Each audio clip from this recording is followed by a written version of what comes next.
нельзя снимать на видео мужчину. Уберите камеру, пожалуйста.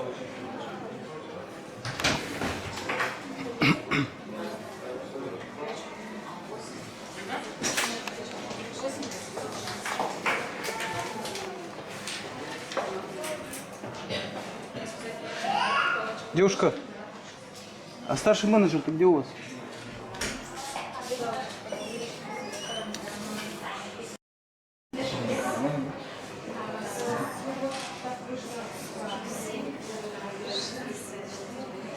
Старшего менеджера нету.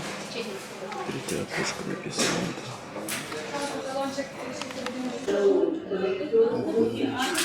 Зелами по положению Анатолий, старший менеджер обслуживания. Девушка, а где старший менеджер? Где?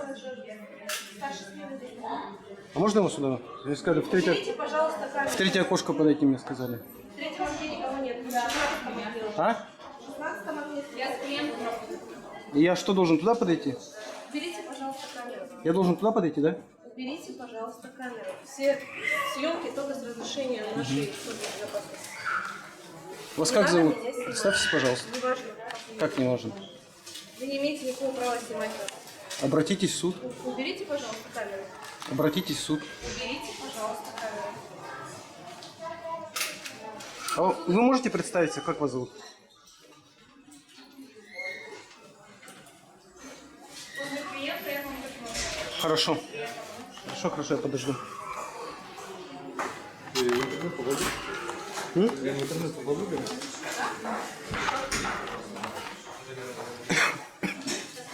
Федот Васильевич, Федот Васильевич.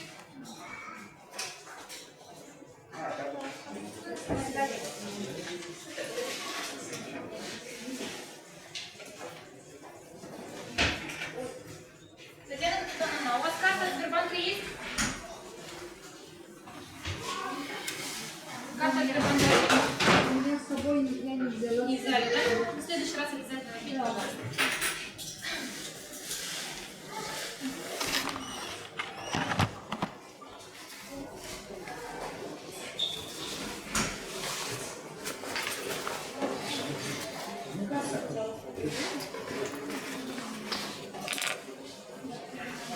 Татьяна Константиновна, какую сумму отправляем?